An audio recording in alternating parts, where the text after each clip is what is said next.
When I woke up this morning, I was feeling pretty dangerous. About the past and about the future. Welcome back to Draftvice. Oh my God, we got Ricky again. He's wearing the exact same clothes in all three episodes. I showered. So am I, by the way. Yes. This could either be same day or it could be several weeks apart where I used a washing machine. Yeah, right. But they're all coming out the same week too. We just record these I just never put any of them out. We just record them all at the same time. Kept them in the vault. Yep. But we got Ricky back in. Why? Because it's draft week, and we're doing a draft preview of 4 teams, the AFC West. Why? Because Ricky's a fan of the Broncos, so that's a big part of it.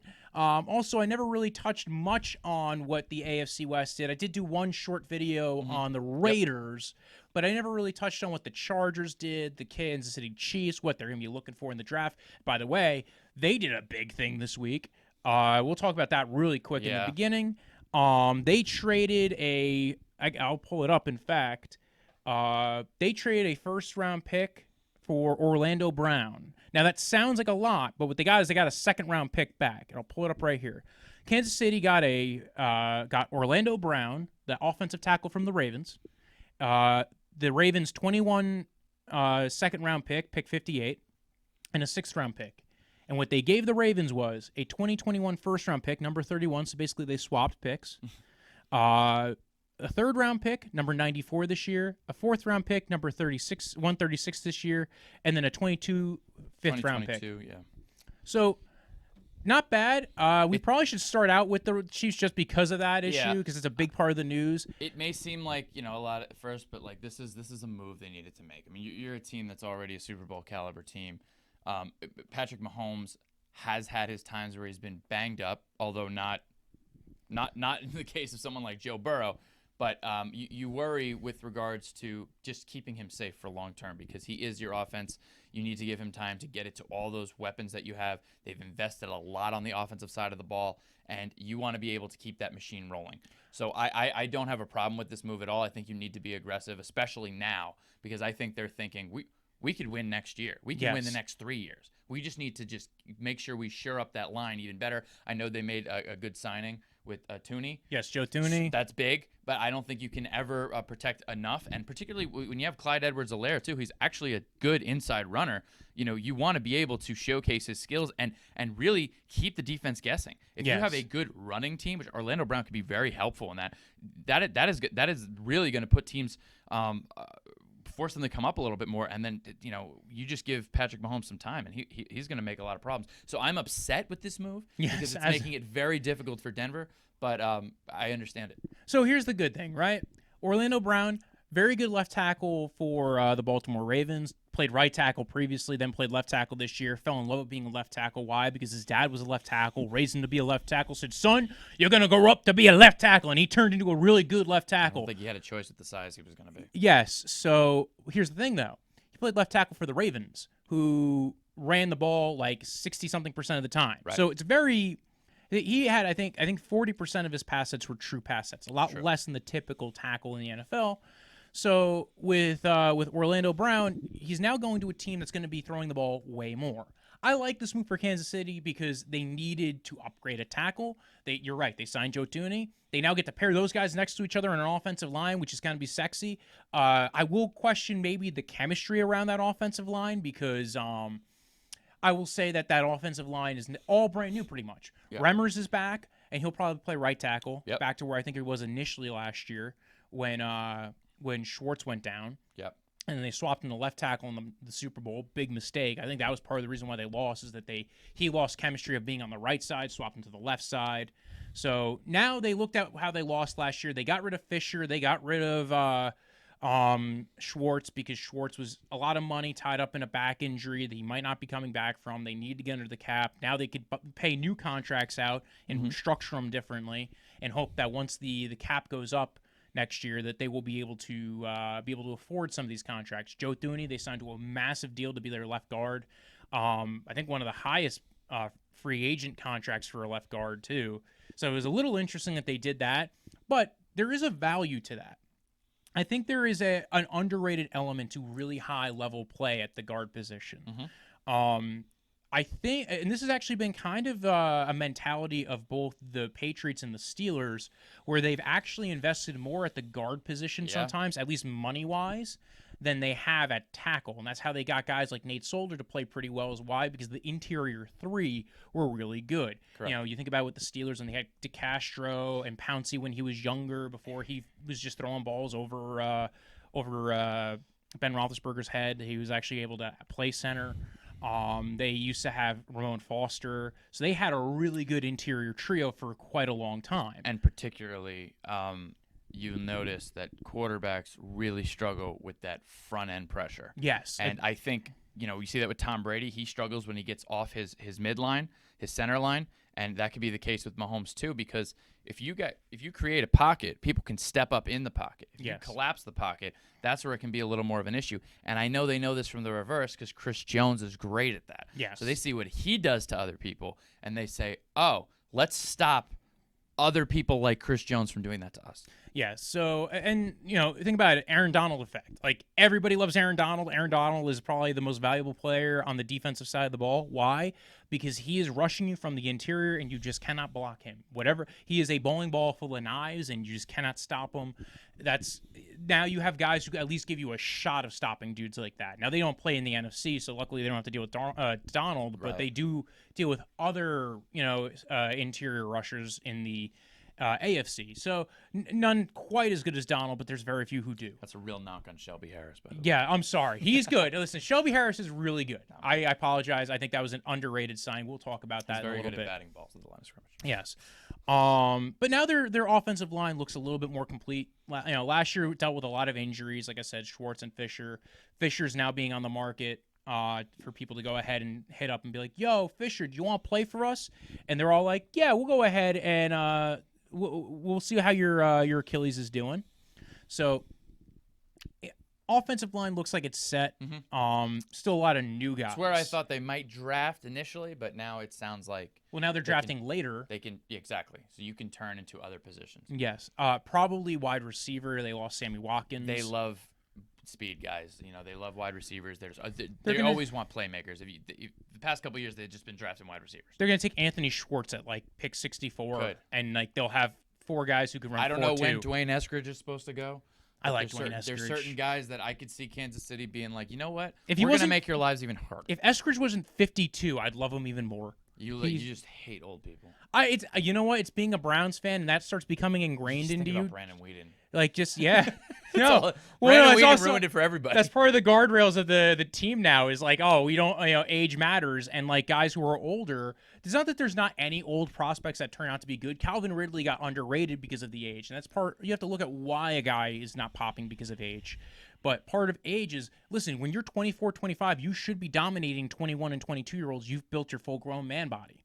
So you worry how much more you can develop too at that point. Yes. You get a 20-year-old kid, you're like, there's potential there. And second contracts, being able to extend the player, get him on the cheaper deal for the second contract if you're extending him when he's on his 3rd year of his deal instead of extending him at the end of the 4th year of the deal. Yeah, it's all valid. Yeah, so there's a lot that goes into the age thing. But Dwayne Eskridge would be a good role player here because, again, he's a guy who could take the top off of defense. Did deal with some drop issues, but to be honest, I still liked. I didn't think it was. I still think he tracked the ball well. I think he was a fine player. I think he'd be a good fit for them in the draft. They could also, I think, corner. They could always go defensive back. Always go defensive back. They need to because you have to understand. Yes, they have some good safeties, but with regards to the corners, I know they had given guys play above their value. Yes, the past couple of years, but a couple years ago, their issue was. Anybody can throw on them. Anybody can score on them. Denver was throwing on them. And I don't even know who their quarterback was. I think it was Trevor Siemian. So my point is that they really need to focus on that because they have such a high-powered offense that teams are trying to match them. Yes. Teams are trying to go out there and spend and get – Denver's drafting receivers left and right. Okay, you got Justin Herbert in your division right now. Mike Mayock's insane. John Gruden's insane. So, you don't know what he's going to do. Maybe he's going to trade up and get Trevor Lawrence somehow. He's just going to give every draft pick for the next 10 years. You never know what's going to happen because they are in an arms race right now, so they need to be prepared to defend that arms race in the event that they can't win that track meet. And I'll say this. Who beat the Kansas City Chiefs last year in the regular season? The Raiders. The Raiders and the Chargers. Now, granted, the Chargers played them the last week of the season and beat them, but they also almost beat them earlier in the season too. both those teams have given them already a good run for their money. And by the way, they both did not make the playoffs last year, but they really gave the Chiefs a run for their money. Yeah. I think that the Raiders are going to take a step back, but we'll talk a little bit about the Raiders later on. But yes, corner makes sense for them. There's a lot of good value in the second round too for them. Edge rusher never doesn't. I think they re-signed Taco Charlton, who's been, he was formerly of the Dallas Cowboys. Right. He's not preventing you from doing anything. Frank Clark has not been great for them. He's had moments where he looked okay. Like, usually he looks okay in the playoffs, but he takes a nap during the rest of the season. Yeah, you need a more consistent player. And again, like we said, just flood it with edge rushers. It's gonna. I mean, you got Denver with their questionable quarterbacks. You want to make Justin Herbert uncomfortable. I'll say this: it does seem like Spagnuolo likes these man coverage guys who can, and gives them the opportunity to blitz. Mm-hmm. Having that great safety tandem of Juan Thornhill and Tyrann Mathieu, and then every once in a while playing Daniel Sorensen, so he can just be Daniel Sorensen, just sitting back there. But the other guys that they have. Like again, they got some value out of some late round corners who they got to play a lot of grabby man coverage in, which looks fine against guys who can't separate and don't have a lot of speed. When they started playing teams that had like legit speed and size, like say when you're playing the Tampa Bay Buccaneers and they got Mike Evans and Scotty Miller who's running 4.3 and Godwin who's a ankle breaker, and then Antonio Brown who is a legend. You're trying to beat guys and trying to cover guys who already can separate really well, and they're going to make the grabby corners look bad. Yeah. Like that's when you can that's when you get all the flags thrown on you, is when you start grabbing people and the guy is like, if you do that to Jarvis Landry, you might get away with it. You do that to a guy like Chris Godwin, he's going to break your bones, and it's going to be noticed that, hey, wait a second, I'm hanging on to the back end of Mike Evans' jersey. I got to go ahead and figure out something. Like they're going to start throwing flags left and right. So I think corner, big need. I don't know if linebacker's truly a big need. They might want to go again like edge rusher. Yep. I think everybody thought offensive line was going to be the big need that they were going to hit in the draft. I think now when you look at offensive line, they signed Thuney. They're okay. They got Remmers. They'll probably back. Draft more later just to get depth, but. They also have Lucas Niang coming back, who opted out last year, who also had some injury concerns. And they have Lawrence Duvernay-Tardif, who's probably coming back as well. He went ahead and became a doctor and was helping people with COVID, doing some real things in the world, folks. Yes. I think wide receiver, though, also, because they just love drafting wide receivers. And again, they lost Sammy Watkins. I don't think DeMarcus Robinson's preventing you from taking anybody. McCall Hardman has not developed into truly what you would hope he would be. No. Byron Pringle's been fine for them. He's been better than I think expected. Yeah, maybe a developmental tight end for eventually when they get rid of Travis Kelce, because he's getting old. Or just adding weapons. I mean, two tight ends on the field. I mean, New England's always been a fan of that. They're doing it this year. So, like, I feel like that can open up a lot more things for Kelce as well. There's definitely been a tight end proliferation in the NFL when you look, just around at what other teams are doing. 12 personnel is the new 11 personnel. Yeah. As much as we think that they need to draft something maybe on defense to kind of balance it out, Andy Reid loves his offensive toys. He's going to find a way to make it work and be creative. And even if he has 8 receivers, he's going to make sure they all get in the game and they all contribute. Other than that, though, just don't draft another running back. Yeah, the problem with a team like this, they're so complete, which kind of makes it fun to talk about because they could do anything. But it's also it can limit us in terms of, they don't really even need to show up to the draft. Yeah, so... And maybe they won't. Maybe they will literally take the weekend off. They could do with another D tackle, one like more of a run stuffing D tackle. Yes. But that's not a high value position. No. It's more usually a pick that's like third, fourth round range. Deeper. Yeah, it's a deeper position in most drafts. Let's go to. You want to touch the Broncos last, or whatever you want to do next? Listen, this is your show. I'm just here. Who did we talk about? Let's talk Raiders, because I feel like they've had they've had the weirdest offseason. Get rid of the offensive line. They got rid of Gabe Jackson. They got rid of Rodney Hudson. They got rid of Trent Brown, traded them all for a bunch of late round picks. Except Rodney Hudson got a third rounder for him. I think that was a pretty solid move on their end. Keep Cognito. They cut him and brought him back for like a lower value. Yeah, so they have Incognito. The Colton Miller, they extended him. That was a smart move. He's developed into a good left tackle. They brought back Denzel Good. They talk about Andre Smith like he might be a human being that might be a great center, but then they also signed Nick Martin, formerly of the Texans, who was a surprising cut actually last year. Yeah. So I'm a little shocked that he got cut this offseason, but that I think that was a smart move on their end. That was like one of those times where I went, oh, that might be a little bit of arbitrage there. So offensive line wise, I think draft, like I've been pegging 17, Tevin Jenkins, the offensive lineman, right tackle of Oklahoma State, to them like every time I could. If he's not there, and I've done a couple of mock drafts where I've had him go higher. If you watch the Midnight Monday mock draft, check it out. All the episodes are still up online. So if you just have a night where you're like, having a nice sip of champagne and you want, you're taking a bath, you could play me in the background because I'm sure that's relaxing.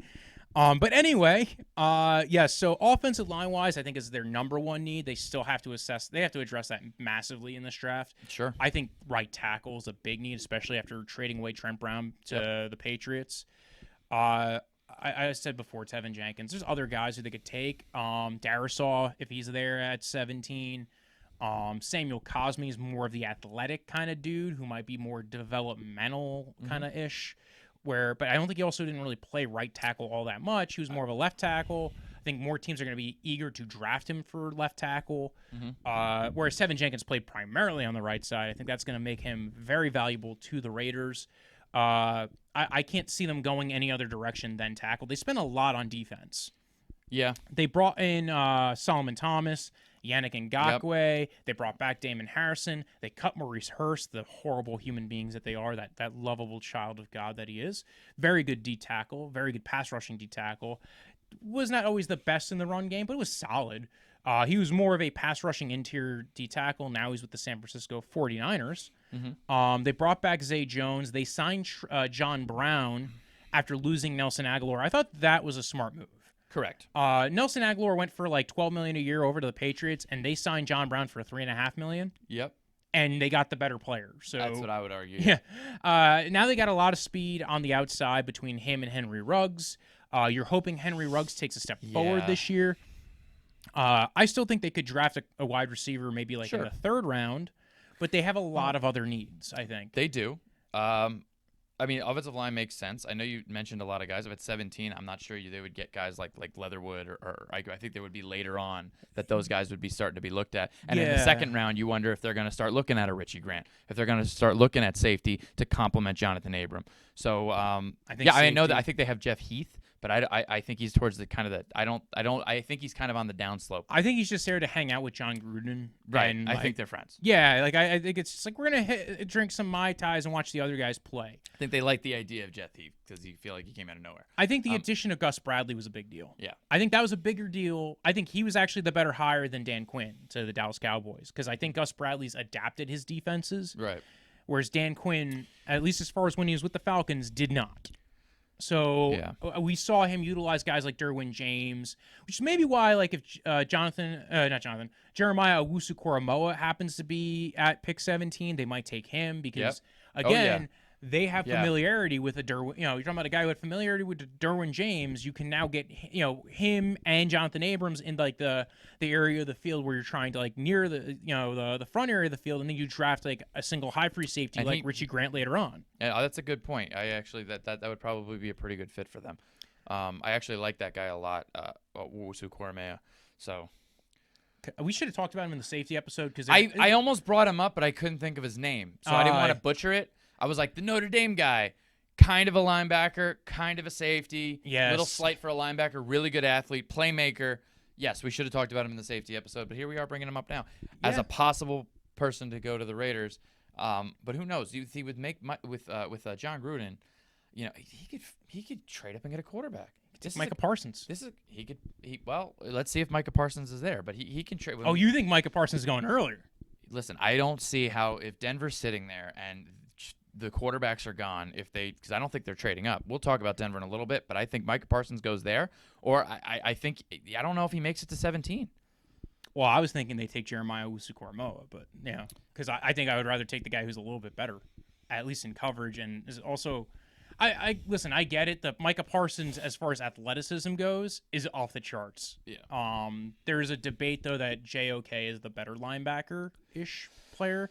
Depends on what you want, because the Yes. slightness does worry me at times, because Denver has always been a team that has gone for slighter linebackers, and it was very helpful sideline to sideline. It was very helpful in coverage, but they would just get smashed in the mouth in the run game, 5 yards, 6 yards, 7 yards, and a lot of it was because they get up into the body of these smaller linebackers and they just move them around, and it's.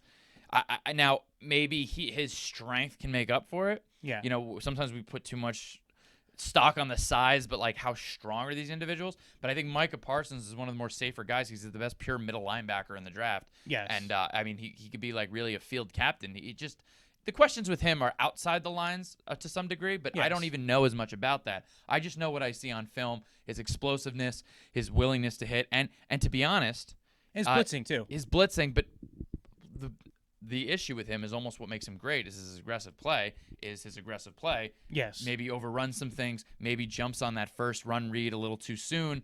Again, that's something that could be coached up, barring maybe some of these commitment issues or whatever they think might be the issue. But the guy is a stud. Yes. And I would bang the table for Micah Parsons any day of the week. That's why I don't think, in my opinion, he should get to 17. I understand that. I think the off the field is going to be the thing that makes him fall past 17 if he does get down that far. John Gruden would be the guy to not care about that, though. Correct. Yeah. Although it's weird because when they first came in, they seemed like their whole thing was character guys, and then they went and got Antonio Brown. I'm not saying he's a poor character And Richie guy, Incognito. and Richie Incognito. They could just start a bullying fraternity together. I don't. 1 week they're thinking one thing, 1 week they're thinking another thing. It's hard to put your. I wonder if it's a tiff between Mayock and Gruden to some extent on that. But it's just funny because it's one day it's one thing and one day it's another thing. Gruden's the guy in charge and Mayock's the figurehead. That's how it goes, I think. But yeah, they brought in Yannick Ngakoue, who I actually think was a good signing for them. Yeah, you've been saying his name for years. Yes. Well, because he's got a fun name to say. You like his name. I don't even think you like him that much as a player. I think you just like his name, so then you convince yourself you like him as a player. I do like him as a player. I think he's a very good edge rusher. They finally have a solid edge rusher. Cleveland Farrell was kind of a little bit of an overdraft. They had the option to draft Josh Allen up that way, not the quarterback, the defensive end. And they probably would have been better off that way too. They also have another edge rusher who's actually been better for them, who they drafted in the third round. Yes, Max Crosby. Very good player. Very good player. So really a problem, actually. A very high motor, good in the run game, good in the pass rushing game. One of the things that maybe makes you think they might not go linebacker is they did sign Corey Littleton last year. They seem to take guys from the Rams and make them bad. Right? They did that with LaMarcus Joyner. Yep. Now they've kind of done it with Corey Littleton. Nick Kwiatkowski was fine for them. He did what Nick Kwiatkowski kind of does. He was solid, not great. But I think they're fine in that regard. I think corner. I don't think they're looking to spend a pick on corner early. No. They saw because they drafted 2 corners back-to-back years in the top 2 rounds. Yeah. Trayvon Mullen 2 years ago. Yep. Damon Arnett last year. Rasul Douglas they signed in free agency. He was formerly of the Eagles. So all 3 of those guys, I think they're going to try to. They'll maybe draft a corner later on in the draft, but I don't think it's one of their. I don't think it's one of their top 2 picks. Do you think he considers trading up for a quarterback? There's been talk that they've been actually monitoring the quarterback situation. If Trey Lance starts to fall or Fields starts to fall, Trey Lance maybe, because he might like Trey Lance. He definitely likes Trey Lance. I could see him liking Justin Fields too. I think he probably likes everybody except Mac Jones. That would be my guess on. Really? You don't think he likes Mac Jones? He has Carr. What? I don't know that That's they're. true. I think they're very okay. different people. I think that the people that he likes, it sounds like he's not that happy with Carr. He's okay with him, but it frustrates him how limited Carr can be. Yeah, I get that. But then they really didn't move off of Carr when they had the opportunity to move to Mariota, especially when Carr was injured last year, and they probably could have said, listen, we're going to sit you a week, we'll play Mariota. And honestly, Mariota probably would have won them the Miami game, to be honest. So, I don't know. He just also might be feeling the pressure, because even though they did have long deals, you're talking about he's getting on the back end of those deals now, and they have only they really haven't performed. Yes. I think, though, with I think the first thing's going to happen is they'll fire Mayock. And that'll be the first sign of the falling of the dominoes. But I do agree. They might start getting a little nervous. They came in here. That team was actually a pretty solid team for 2 years before they got there, and it's been a weird roller coaster back up and down. They start off very good. Yes. Every year. And then I don't know if Gruden's wearing people out, if it's a coaching thing because they're good at scheming but not adjusting, because it seems like by Thanksgiving they fall apart. I think keeping Paul Gunter was too long was a big problem. Now, it might have led to an advantage of being able to get Gus Bradley as your defensive coordinator. So that's a good thing, but you should have moved off this guy long ago. He was not good. He wasn't even good when he was the D coordinator of the Bengals. And by the way, he had Marvin Lewis behind his ear telling him what to do. Yeah. So I just don't. I think that his management of people has not been great. Correct. And again, he's worn on people. They did bring back Carl Joseph recently, which was interesting because they kind of forced him out of the building. Yep. He went to the Browns, played okay on the Browns, had some injuries. And I liked Carl Joseph for a while. I think he fits better in Dan Quinn's scheme. Yeah. Not Dan Quinn, Gus Bradley's scheme, as that kind of Cam Chancellor kind of role guy. Yeah. So I think for Gus Bradley, it's a perfect situation. I think that cover 3, they'll utilize him in a couple of different ways. I still think safety's a big need for them, but I think it's safety further away from the line of scrimmage. That might be the reason why I don't think they go. See, I think they'll go free safety. I think they're not going to go towards like a either strong safety, and they might not go JOK. Yeah, and they might not go for JOK either because of that. Because it depends on how teams view JOK. If they view him as a safety, what is he bringing you that Carl Joseph and Abrams, other than maybe better in coverage? To be honest, he's probably better than either one of them in the slot. But if you're drafting him, who are you taking off the field at what time? So. They have Jonathan Hankins. They brought him back. Solomon Thomas was an interesting signing in free agency. He's coming off a torn ACL. Yeah. Did not work out very well. Top 3 pick for the 49ers. Might give an opportunity. Seems like the Raiders and the 49ers trade players a lot. Like, they don't actually trade them, but it seems like they're close. It's the proximity of the two teams. So they're probably looking like, hey, now the Raiders are in Vegas, but that's still not the worst. Correct. Like, it's not like going from San Fran all the way to Cleveland. You're going from San Fran to Las Vegas, which is not a horrible situation to go to. So they brought in who else did they bring in? Yannick, Cleveland Farrell, Nassib's still there? Was he given? He must be given what's his name? Leaving and coming back. I feel like it's almost like they're like he's leaving and then he just ends up signing. I don't know if he's not getting interest elsewhere. I think he's just giving Gruden financial advice. That's what it is. I think he's talking about economics the whole time. He's just his financial advisor. So where do I see the Raiders going? Offensive line 1st round, safety the 2nd round. That makes sense. Wide receiver, or even again interior offensive line too, because again they have an interesting running game now, so they want to be able to bolster the offensive line as well. So. Well, that's the other thing is they've always been they've been a very big, what's it called? Like a big run-heavy team. Now, it's funny, they were going through that whole thing of Mariota, and Mariota lowered his contract hit so he could stay with the Raiders. Yeah.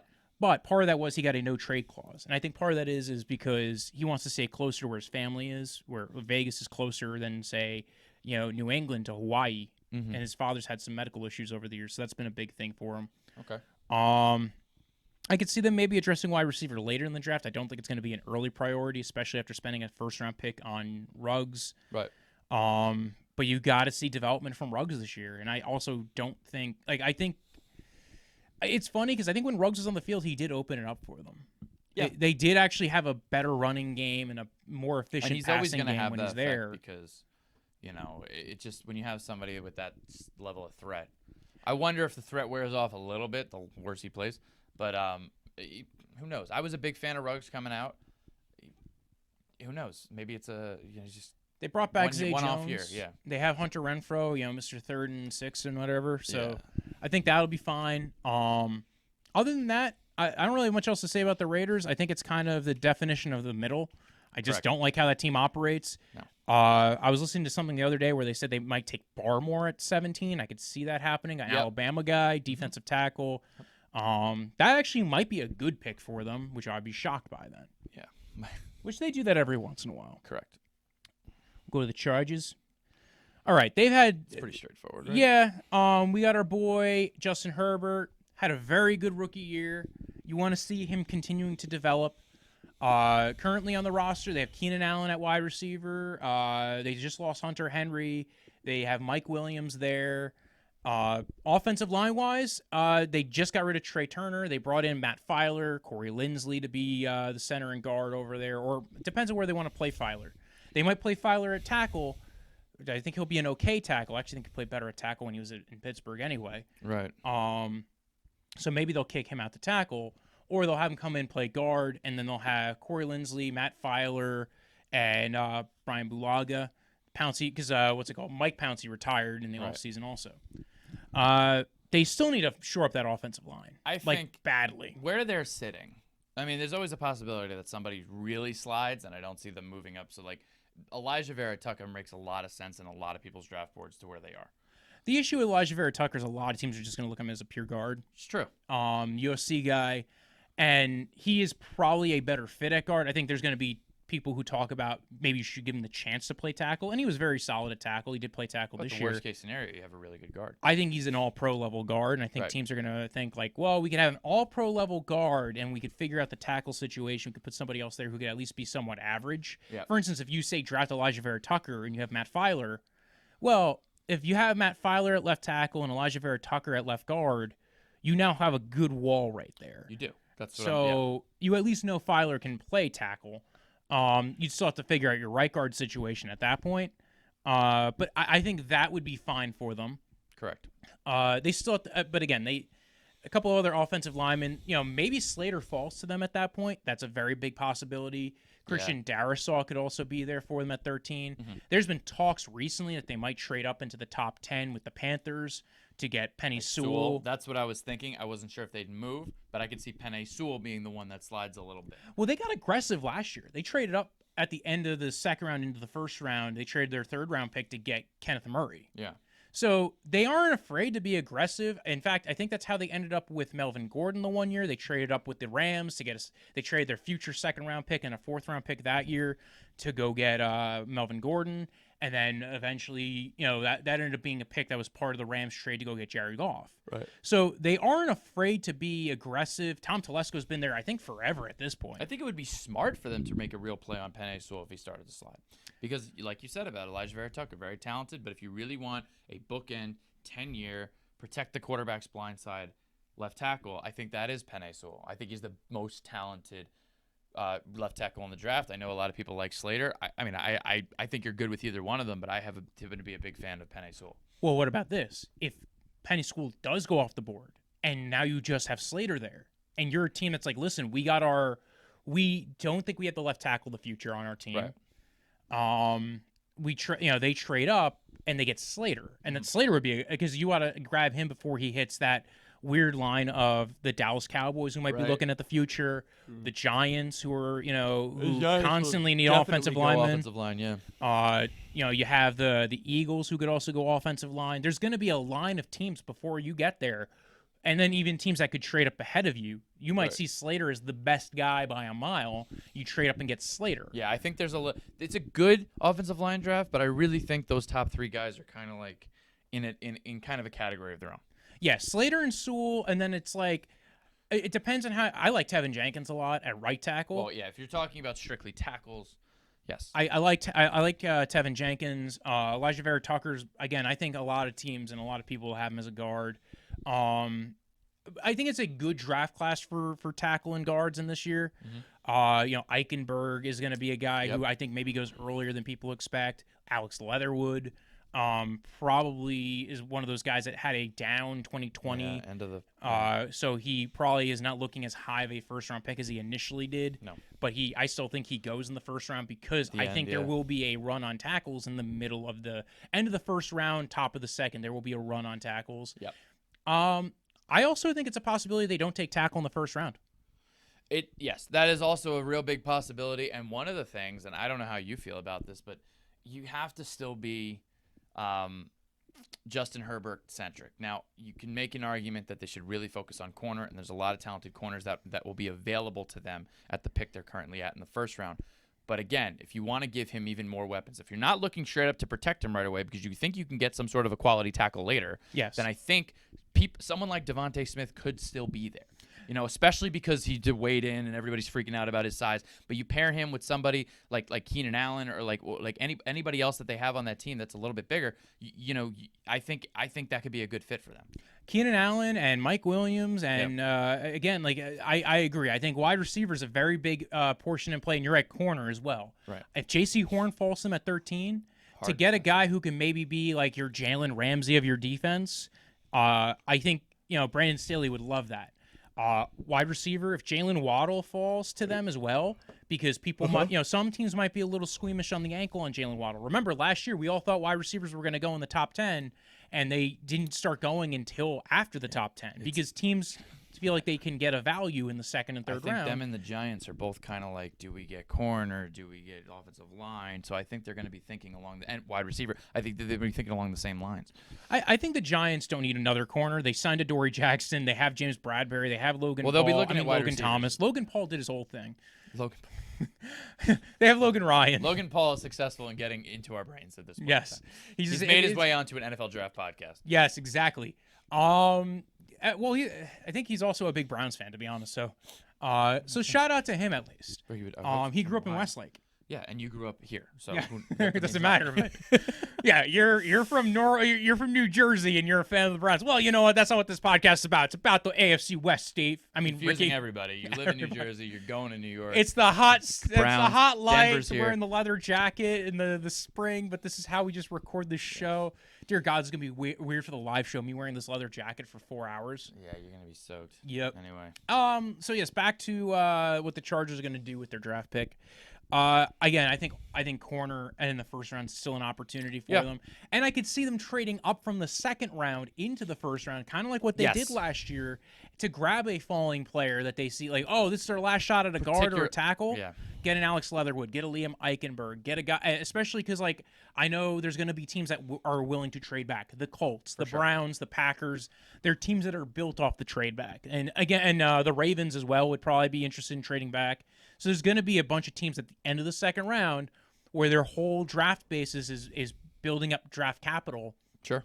And they will definitely trade back. That's why I see the Chargers a potential one to trade up. I might even do an episode or a video one day where I'm just talking about the teams I think that could trade up in this draft class. Okay. But again, so I think the Chargers are definitely an opportune team to do that. There's also interior offensive line in this draft class is very big too. I don't know what necessarily offensive scheme they're looking to do in LA, but there's a lot of guards, there's quite a few centers. Creed Humphrey is I don't think they'll draft a center because they just signed Corey Linsley, but Creed Humphrey is going to be a potential one. Quinn Moritz technically did play guard, even though a lot of teams are looking at him as a center. He's a very athletic guy. He's coming out of Whitewater. So, offensive line, I think they will address. I don't think they necessarily address it in the first round. An edge rusher might be an underrated thing that they address in the first round. Kwity Paye at 13. I think Kwity Paye has that range of going from anywhere from where the Giants are picking to the Vikings, and I think that's his sweet spot. If you were, could he fall past that? I think if he fell past the Vikings, it's a little bit of a far fall. But I think if he goes in that 11, 12, 13, 14 range.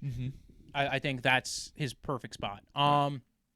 Outside of that, defensively, right? They got rid of Hayward. They still have Derwin James, but Derwin James has dealt with a lot of injuries over the years.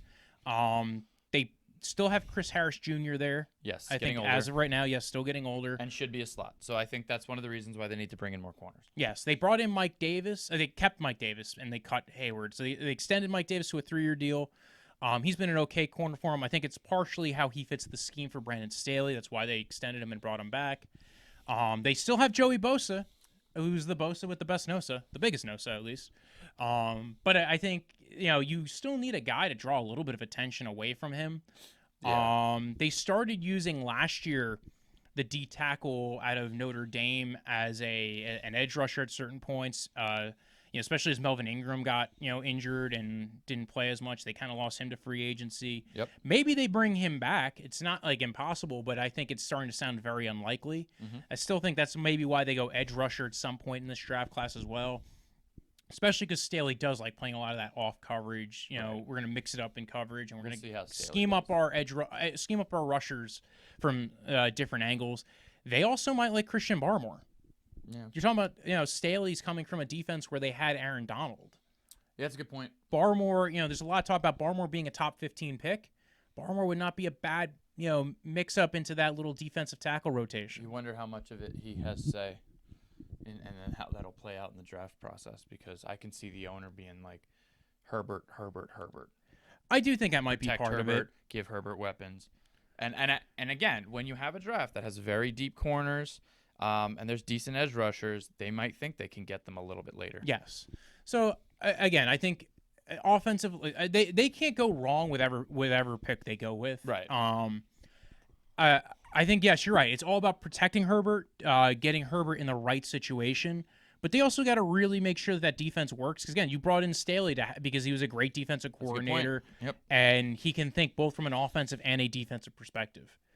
Any final thoughts on the Chargers? No, fuck them. Just fuck them. Wow, that was cool. Oh, they still have what's his name?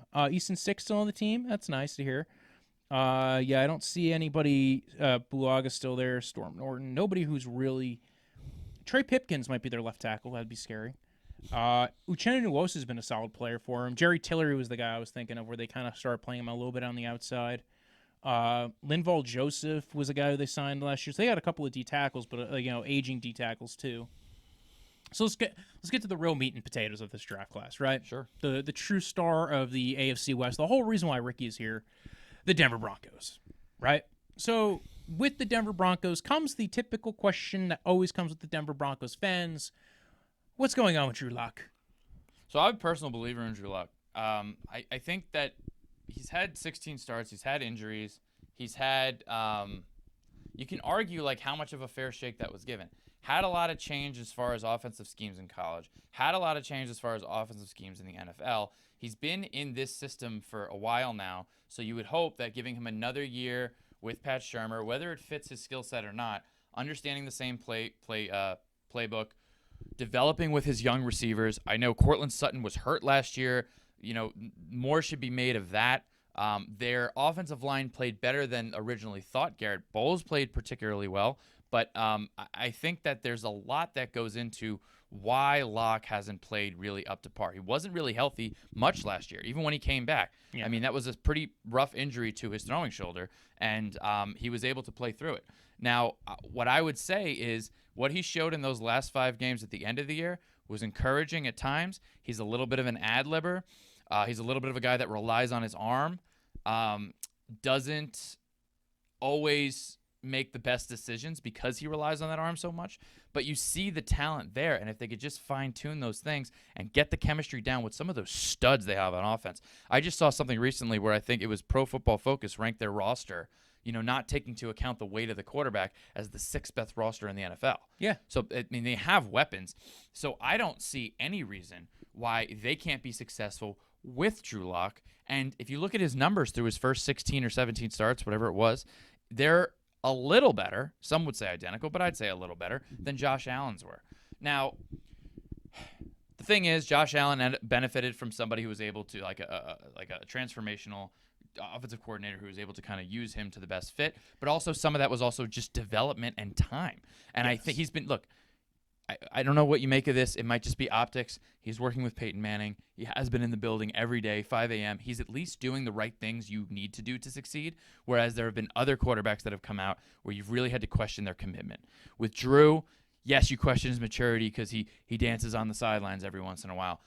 Some people are a little unfair to him. I don't want to name names, Colin Coward, but you're acting like he's Baker Mayfield running from the cops, or he's Johnny Manziel. Hey, wait a second. He keeps throwing those names out there. He brings up Baker Mayfield running from the cops as if it has anything to do with Drew Lock dancing on the sidelines. Or like it has anything with Baker Mayfield's play in the NFL, where Correct. Baker Mayfield's actually been good the last year. But he compares him to guys like that with Cam Newton and the maturity and all this other stuff. I'm like, Drew Lock has had no off-the-field issues. He's had no character issues. His teammates do go to bat for him. Yes. Like, there are plenty of times where guys come out there. I mean, with the exception of some of them campaigning for Deshaun Watson initially, mainly because Kareem Jackson was friends with him and played with him. Yeah. But it's also Deshaun Watson, the talent level. It's so a it makes thing. sense. But Justin Simmons, a lot of them have come out to back Dalton Reisner. They've come out to bat for their quarterback. And there's an energy that he brought at the end of last season in 2019 that was palpable. It was noticeable. And he made some teams look really bad. And I think that, again, when you're coming into a situation where you were hurt most of your rookie season, you rehearsed a little bit last year, yes, you can have questions about their health, a la Jimmy Garoppolo, but the point is, I think that this should be his make or break year. You want to bring in a veteran to bring competition? Fine. Even if you want to bring in a developmental question mark, I wonder how that's going to mess with his ego. That's the only thing that might be an issue, because if Trey Lance is there, they might grab him. If somebody else doesn't come up and take him. That's kind of where I want to go with this. First off, let's touch back a little bit on the trade interest, right? Like, so they did have a little bit of interest in Deshaun Watson. They were at least checking in on him. They had a little bit of interest on Matt Stafford. Less than originally reported. Yes, there was some interest there. We don't. They know made it seem whatever. like they were going to give up the farm for him. Well, it certainly sounded like part of their trade interest for wanting to get Matt Stafford is they wanted to keep Drew Lock. Because they think that he's a comp to Matt Stafford. A lot of people have compared him and his abilities and his play to Matt Stafford. Well, that is his high-end ceiling. Well, even where he was in college, playing in the SEC, had a lower completion percentage than typically you would want out of a quarterback coming from college to the pros. Right. Very much a similar thing to Matt Stafford. I get that, and it shows that they at least have an interest in trying to keep on trying to develop this talent, that they think he could be the guy for the future, at least for right now. There might be talks of maybe for them trading for Gardner Minshew. It doesn't sound like Jacksonville's quite ready to trade him away yet. Yeah, no. I think if they had signed Alex Smith, they would have done that. Yeah. So we'll see where they go as far as their veteran backup going into next year. I think regardless, they need a better backup. Yes. So I know Teddy Bridgewater was floated out there in the past, like, there are people you could bring in where it's not necessarily going to be a huge, oh my God, this is an indictment on Drew Lock. It's more or less to help Drew Lock and push him during that time. Whereas if you bring in a guy like Justin Fields, who could arguably play right away, you're going to get people clamoring if Drew Lock struggles for 2 games. Put Justin Fields in. We spent the number 9 overall pick on him. So I don't think they plan on trading up, is another thing I'd like to say. There was initial reported interest. Oh, yes. Again, Colin Cowherd was saying that they have called the Atlanta Falcons. Then they come out, they're like, we haven't. Now, maybe that's just them covering their ground there. Maybe that's them playing a poker face. But I also just think that a lot of teams are expecting them to move up, are expecting them to hate Drew Lock, and Patton's sitting there just analytically evaluating everything, and there's a reason why he hasn't made a lot of the big moves that a lot of people thought that maybe he should have. And there's a couple of different ways you look at that, right? First off, maybe there's one quarterback that if he fell, they'd be like, you know what, you got to take the shot on this guy. I think your opinion is it would be Justin Fields that you think that they should take the shot on. Because I've talked to you, and we both seem to like Justin Fields and what he can do on the field. Correct. I like Justin Fields. I think part of it is you might just be trying to see what that value is for a pick to trade up. You might be gauging the trade interest from other teams. For interest, if they're calling the Falcons, or I know he called Chris Greer. He's very good friends with Chris Greer, Patton and Greer. They go way back, like salt and pepper. But they have a good relationship. He did call him recently. He even admitted to that. But it might not be about a trade up in necessarily the first round. There's also other times where you trade during the draft. Right. Say there was a player that was falling, and that maybe Miami wanted to trade from 18 to 9. Yeah. So there's things like that. There's other, or even, you're talking about the second round picks. Okay, where would you feel about this guy trading up to here? Or how have you gotten any calls about the 6th pick? So maybe you're trying to gauge the market. Yeah. I think there's. I follow Ben Albright. He's a very good beat reporter for the Denver Broncos. Yep. I recently made a meme of his face, but he told me to do it, so it's totally fine. But yes, he recently said I think they're more likely to trade back than trade up. Yeah. At least in the first round. And I think he's a very good person to follow if you want Denver Broncos information. He's been the guy who's been pretty stalwart, saying that Drew Lock is the guy that they really want to see develop and play well, that they've been interested in maybe bringing in a veteran backup or a veteran, like a guy to push him. But, and maybe eventually, Bridgewater or Minshew or some other guy who, is like in that mid-round range of like guys you maybe get pushed by. If the right guy fell to them, I think they'd be more inclined to take the guy. Right. So like you're saying, Justin Fields, I actually think if it's Justin Fields, I totally get the idea. I like it. Good move. Yes. Trey Lance is actually it doesn't make as much sense to me. And here's why. Now, granted, Trey Lance has been very good from what I understand in the interviews. Maybe I think he was ranked as like one of the top 2 interviews in this draft class. Great whiteboard guy. Yeah. Knows his football, knows his coverages, called his own protections at North Dakota. Yeah, so Big he's been dominating the interviews really well. So maybe they did like him in the interviews. The issue I would have with that is that Trey Lance is not much better of a prospect. He's a bit better. I like him. If you were to compare him at the same time at the draft, yes, I would say I like Trey Lance better than Drew Lock, but I don't think that he's still a developmental prospect. He would be better sitting behind a Jimmy Garoppolo, who's or something like that, or a scheme built for him. Yes. Like now you're bringing in Trey Lance to be in this Drew Lock scheme coached by Pat Shurmur. Yeah. Yeah, that sounds like a weird way of setting yourself up to fail. Drew Lock's a weird guy to sit behind too. If you're a guy that needs to develop, because yes. Drew himself is developing. It's not like you're learning from veterans. You don't have Fitzpatrick there or something like that where you can kind of pick his brain and see how he approaches the game. Cam Newton, similar style. Yes. You know what I mean? Like had his ups and downs in the league. You know, when you got a guy that's only got 16 starts, it's like, and that's above and beyond what Trey Lance has because he hasn't had a lot of starts anywhere. But, you know, that is kind of a weird fit from that perspective. Yeah. Whereas I could see Justin Fields, because you're talking about a guy you have 2 full seasons in the college football, experience in the college football playoffs, experience at the highest end level, 2 full seasons in college football. So you're talking about a guy who you've seen quite a bit of. But the idea is if you draft Justin Fields, Lock's time in Denver is essentially over. They might start him week 1. Yes. But my point is that it's not – with Trey Lance, you could see that they're at least trying to develop, although I think it's a weird fit. With Justin Fields, you have a quarterback controversy right away.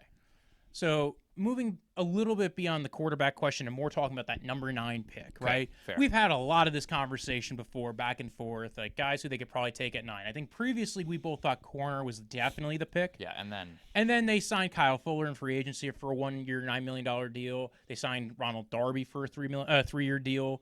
I think $10 million a year. So both those guys are on actually pretty reasonable deals for corners. Yeah, they don't have garbage corners to begin with. They still have Bryce Callahan. Ojemudia had his ups and downs.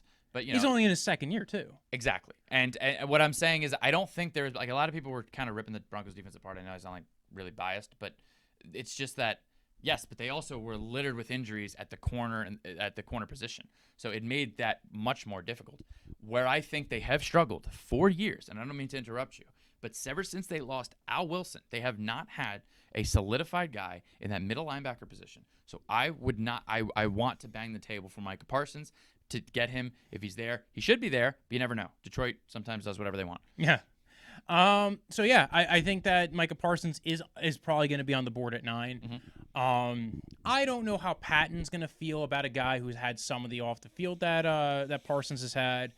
Well, the Vikings have, in the past couple years, they've taken some guys that had some question marks. Oh, they've taken guys with character concerns and question marks off the field. I just don't know how they feel about that in the top 10. Yeah, fair point. Patton's also not the guy who was running the board. Yeah. You still had Spielman to go ahead and override you. So it fell on Spielman's head, not Patton's. Mm-hmm. This time it's on Patton's head. So I could totally see them going Micah Parsons. I could see them going Jeremiah Owusu-Koramoah. Mm-hmm. It does seem like... That sounds like a Vic Fangio scheme, a fit, Owusu-Koramoah. He likes those more slender kind of linebackers. Yeah, and more athletic. He's liked guys who could be very good in coverage. Roquan Smith, the reason why people liked Roquan Smith coming out was even though he's about 10 to 15 pounds heavier than JOK, he was good in coverage. Mm-hmm. And having that middle linebacker who's good in coverage, and he developed after year 2, and then they switched schemes 3 different times, and Roquan's taking a step back every time they had to switch a scheme, which makes sense. Get the guy to learn one scheme and do it well. Mm-hmm. So with JOK, I think it would be a similar thing. You would get a guy in there who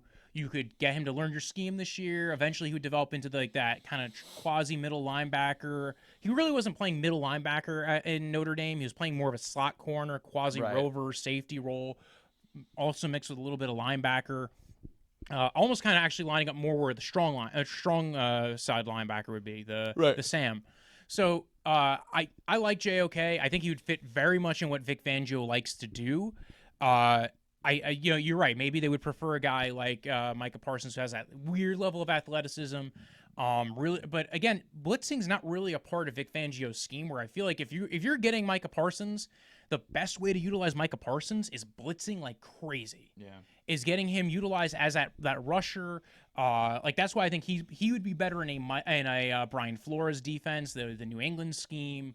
Go to a team maybe again like a team that's be more intrigued by blitzing as far as using their linebackers like that. Outside of that, it does seem like defense is the position, and it's kind of consistently been the position for them in the top 10. There's been a little bit of a talk, like I mentioned before, about a trade back and then maybe taking Najee Harris. We've talked about that a little bit before. I do like it's intriguing for them to get a running back for sure. I know Melvin Gordon wouldn't appreciate it because he just recently came out and said he doesn't like splitting carries, but I think that they would benefit from a little bit more of a playmaker at the running back position. They did lose Lindsey. I know it was kind of a mutual agreement to just part their own ways. Fine. I was against that. But again, I mean, even so, I think Najee Harris is interesting. If people start to slide towards the end of the first round, running backs, I wouldn't be surprised if they found a way to either hope that they can sit and get them in the second round and make a trade up, or if they could sit or they can even move up if like Travis Etienne's there or something like that. Like they might want to double down on that because also, again, if you do think Drew Lock is the guy, get him some ability to kind of take some. Yes, especially you have Mike Munchak there.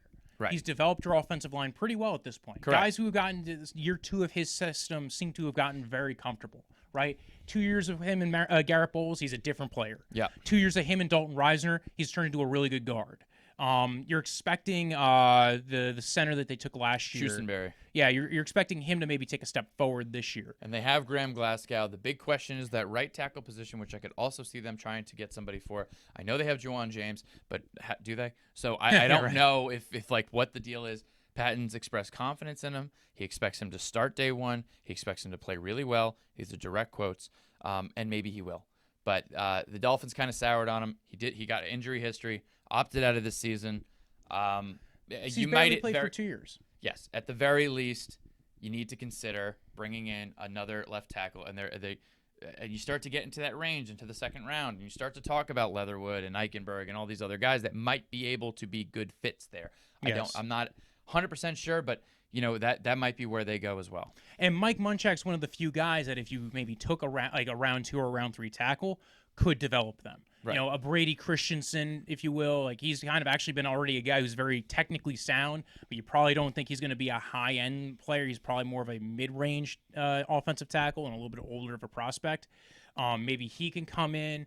There's the guy out of Notre Dame who played with Trey Lance. Yep. Can't remember his name off the top of my head. Spencer, I think.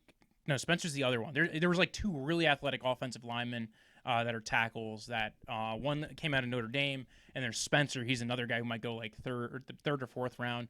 They might go for one of those guys who are more developmental and maybe try to test him. In fact, that was one of the things that was pitched when they were at Trey Lance's pro day, was that they weren't even there for Trey Lance. They were there for the offensive lineman out of North Dakota State. Yeah. So maybe they were looking at him as well. I still think they were kicking the tires on Trey Lance, though. For sure. Why wouldn't you? Yeah, well, especially you're still in the quarterback market, no matter what. Until you are sure you have your guy, and you're look, in the I QB like market. Trey Lance. I like Justin Fields. I like them more than I like Zach Wilson. I like them more than I like Mac Jones. But I'm not a GM. So I think from Patton's perspective, he's sitting there like, maybe he likes them more than Zach Wilson and Mac Jones. Maybe he's waiting to see if they fall to him. And at that point, you might be forced to make a move. Because, again, at the end of the day, it's all about job security. And if you think that, you kind of get to reset the clock with Justin Fields, maybe that's a move. But I wouldn't be upset. I should say that. Mm-hmm. I'm rooting for Drew Lock. I think they can win with Drew Lock. I think another year in the system will be telling. I understand the quarterback draft next year is garbage, but you just don't know at this point, to be honest. It's true. Like People come out of nowhere. Kyler Murray was a 1-year dude. Yeah, and he ended up being a really good player. And all of a sudden, Mac Jones is amazing. Yeah, well, even look at Zach Wilson. Nobody was talking about Zach Wilson this highly last year. Part of that was because he was coming off the injury. Yeah. Go quickly. We're just going to go quickly through the defense because they made a lot of good signings and extensions. Shelby Harris. Loved Shelby Harris. Loved they brought him back. Thought he was playing way above his value for a long time. They extended Justin Simmons. So my question is, they kept Von Miller. That was a big question this offseason. Were they going to keep Von Miller? Were they going to let him walk away? Do you think they maybe draft an edge rusher? No, they're going to draft another edge rusher at some point. But I mean at 9. No, you don't think 9? No, I know there's been some talk that they really like the Penn State guy. Jason Owe? Yes, as kind of a replacement to him. Very athletic, very explosive. That might be one of those guys they would trade up from the second round to get, or If I was trade back from 9. If I was a betting man, trade back. If they trade back, maybe that's what they're thinking. Yeah. Right? You're thinking if they trade back, they're thinking about doing that. They're thinking about maybe even slagging an offensive lineman. That's where their mind might be. There's also some quality linebackers you get up into the 20s. Yes. Okay, like Jamin Davis and Baron Browning. Browning. You know, you start to get some guys that can play. I know particularly Davis, I think I've heard they have some interest in. Yeah. They also have some interest in some running backs towards the end of the way. The one out of North Carolina, Javonte Williams. Yes. I think they have some interest in him. You know, pretty He's thick really guy. good. I actually, not for nothing, I would maybe comp him to Kareem Hunt kind of style player. I could see people they got a front row liking seat with Kareem Hunt for the first couple of years he was in the league. I could see people really liking him and even liking him ahead of Najee Harris, because I think he's a better runner than Harris. I think what Harris does better is the pass catching game. Yeah. So I like him, and I like those two guys. I maybe like Javonte Williams better because he has less tread on the tires. Right. So these are all guys that are in play. Yeah. You know, like I said, I don't think trading up's in the cards. Obviously, if they trade up, you're looking at a quarterback. I don't think they're trading up for Penei Sewell. You know, especially you have Mike Munchak. If you have an offensive line coach like that level, it's like you can get you know a Leatherwood later or something like that, and maybe that'll work out. But if they stay where they're at, I'm thinking Micah Parsons, with the one caveat of Justin Fields falling to them. Gotcha. Which I think is the most likely person to fall to them, given everything we're hearing, unless a bunch of the GMs are just, they know something we don't know, and they're like, no, like Justin Fields is way better. Well, I don't know why everybody keeps mentioning Mac Jones. I did also previously pitch to you J.C. Horn maybe going to them. You did. And honestly, I was all in on him and Surtain going to them early on. I understand they can still draft them even with the corners they've signed. Well, especially because Fuller's only a 1-year deal. Right. My one issue with that is if you're drafting Surtain, where are you playing him? Correct. And if you're drafting Horn, you could play him in the slot, but he doesn't really fit Fangio's scheme. No, and that's why I would be surprised if they did that. I think they would maybe spend a second or a third round pick on a corner. They're going to draft a corner much later. Yeah. For sure, they're going to draft another corner. They always draft a corner. They're going to keep draft another Patton, edge rusher. Well, Patton's still, he's from Minnesota. They drafted corners all the time, too. So nothing's changed. Right. But what I'm saying is, look, it's smart to continue to draft corners and edge rushers throughout the draft, later in the draft. And I hope they focus mainly on offensive line. And yes, they need that playmaker. I like Alexander Johnson. He's a little limited athletically, but he's a really physical tackler. Pretty decent run fits. Played fairly well. Josie Jewell, not so sure about. But they really they lack athleticism at that position is the real big problem. And I really think that Micah Parsons is just above and beyond anything they've had ever. He's their Al Wilson. Yeah. Al Wilson was a long-time linebacker for them for years and years and years and years. Ranked right under Brian Urlacher and Ray Lewis when he played. So that really made a difference with their defense for years. So they need to shore up that position, and I'm sure Fangio would love it. The other option, maybe Jabril Cox in the second or third round, too. Those are guys, I think he'd maybe be another one that they could tag and look into of, coverage linebacker, be solid for them, solid athleticism. Yeah, see, if you look at their recent history, that would make sense because they seem to be drafting these developmental linebackers or guys that they're taking chances on. Yeah. There was a guy that they drafted last year that got injured and actually didn't end up playing much, Justin Strnad. Gotcha. I think he was in maybe the 5th round.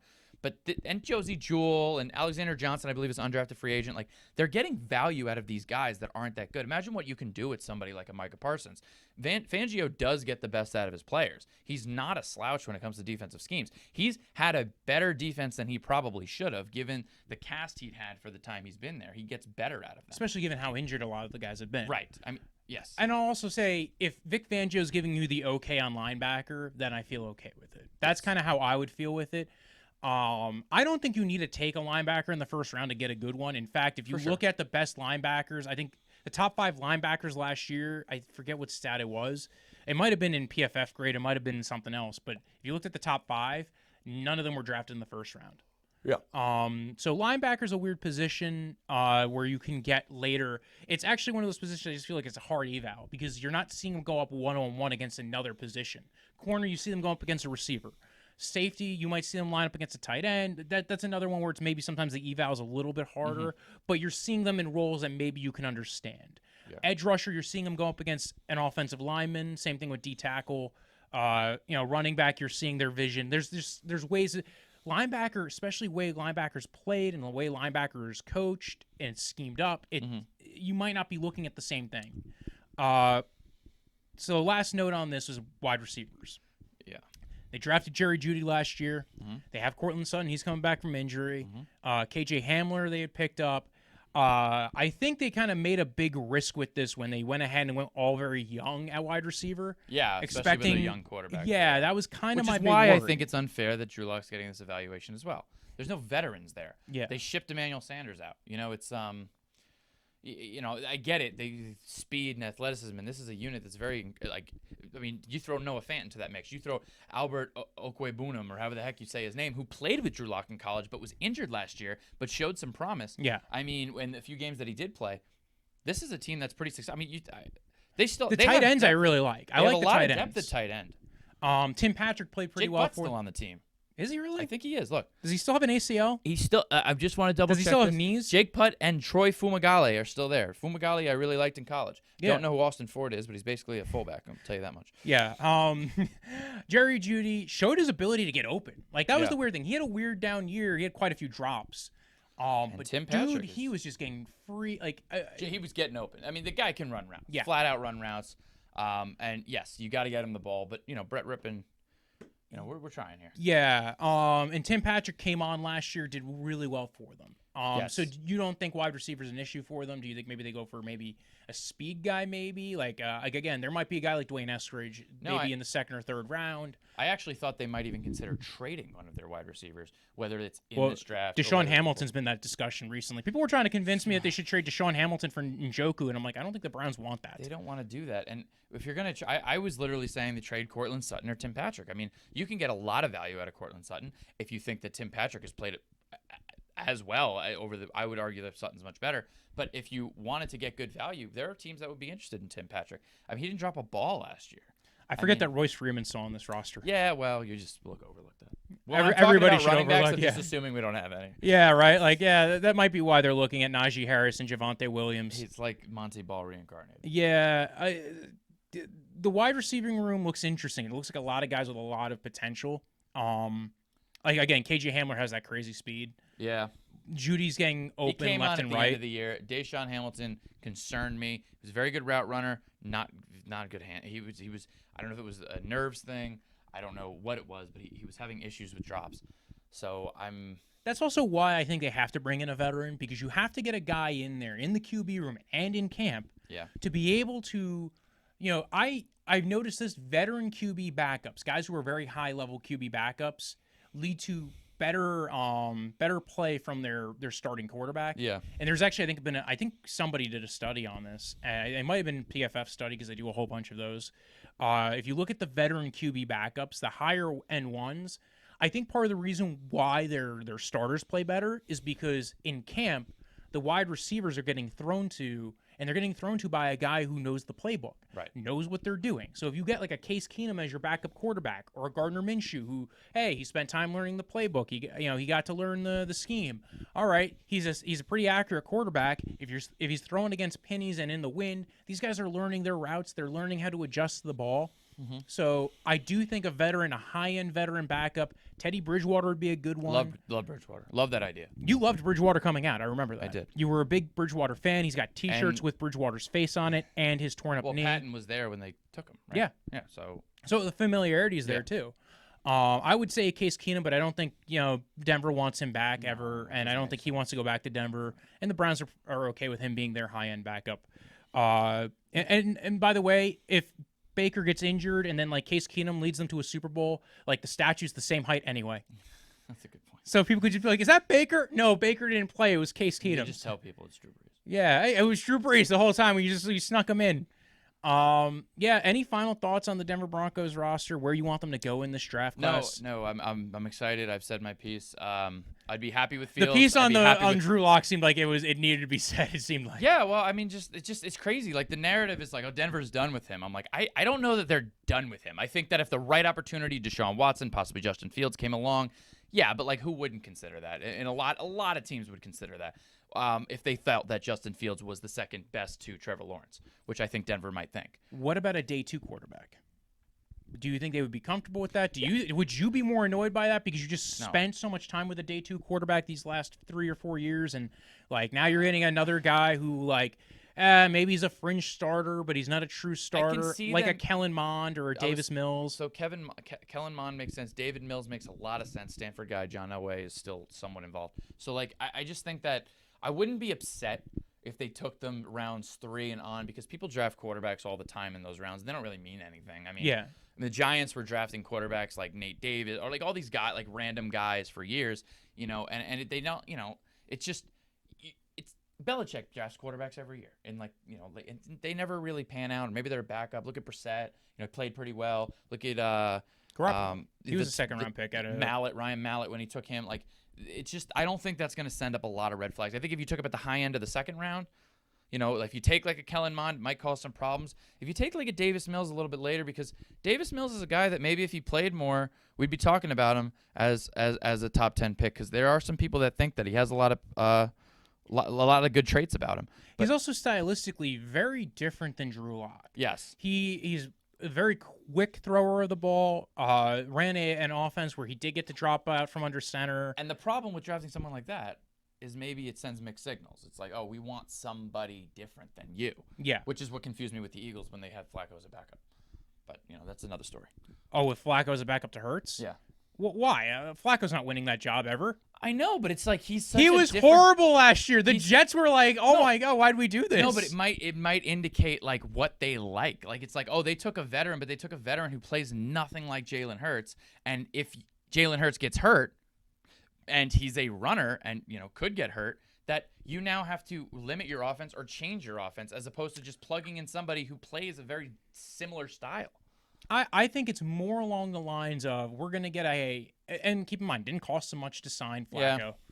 I think it's more along the concept. I think they're grasping at straws over there. Yeah, I think it's part of it is you're grasping at straws. You're seeing if maybe you can recoup this former MVP, Super Bowl level quarterback who at one point I think somebody said was elite. I don't know who.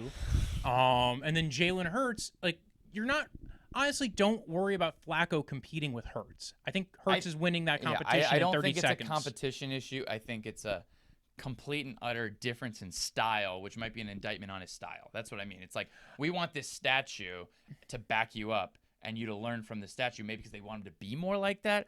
But I don't know if it's going to happen overnight. You kind of have to lean into what Jalen Hurts does well, and he can be successful, and he can slowly transitioning to developing his pocket skills, but don't completely cut his balls off and not let him run. You know what I mean? Like you have to keep him what he's good at. Don't neuter him and try to force him to fit a mold that he's not yet there at. I agree. Which is one of the reasons, and it's completely off topic, but this is one of the issues between Mike Shanahan and RG3. Mike Shanahan didn't say he couldn't become a pocket quarterback, but wanted him to gradually transition and still wanted him to run because that's what he's good at. Don't, if it's a skill that you have, don't just hide it because you're worried about how people will evaluate you. But RG3, his dad, his agent wanted him to be that more role because they wanted him to be protected from injury. And I think that's where a lot of the differences came. And I think what a lot of these athletic quarterbacks, they're so worried about fitting into that mold sometimes, it's okay to lean into it. It's okay to lean into it. Yes. And sometimes these evaluators make that mistake too. I agree. Well, I think that's part of, we were talking about that before with the quarterback evaluation in the draft class. They leaned into it with Fields and Mac Jones and but also like why am I forgetting his name? Baltimore Ravens, Lamar Jackson. Yes. Oh, well, it can work. Now you can gradually refine his skills in the pocket to protect his longevity. Yes. But, right now, let's get him out of trouble. Don't stand there like a statue and get hit. Take hits you don't need to hit. Get out of the pocket. Any final thoughts on the AFC West? No. This has been a lot of fun. The AFC West is an interesting division, to say the least. Yes, you have Herbert coming up. You have the Gruden show. The Gruden show, which is Mike Mayocking your draft is always a fun thing to do. They're a big 6-0 team, and then yeah, like they do some weird ass shit, and they beat the really good teams, and they lose to the really bad teams, and it's like it doesn't make any sense. Right. And then you have Andy Reid and the Kansas City Chiefs show, which is like, hey, this is what's the Super Bowl every year, yay! Yep. And then then you have the Denver Broncos, which talented roster, question a quarterback. Yeah. But thanks again. It's great doing this with you. I always love having you on. If you want, you guys can follow the podcast at Draftvice on Twitter, at Draftvice_football on Instagram. You can follow me at BROJO. Death is in the end of life. Punch like a delicious drink you drink in the summer. And don't follow Ricky because he gets creeped out by that kind of stuff. Speaking of punch, Jorge Masvidal. super necessary. Yes. And then also tune in Thursday night, April 29th, not just for the draft, but for the Draftvice live night of the draft, both in person in Nanuet, New York, at the SPOT Billiards in Nanuet, New York on Route 304, and also on the YouTube, right? It's going to be on the YouTube. You could tune in and you could be like, oh my God, this is so fun. These people, it's going to be me, a bunch of stand-up comedians who are kind of into football, an audience maybe if people show up to the billiards hall. It could just be us in a billiards hall. That could happen. But I think because it's a Thursday night, we're promoting it. It's a good show. Y'all can come and maybe even get your voice heard on the live stream. And until then, TTFN. When I woke up this morning, I was feeling pretty dangerous. I was about to pass.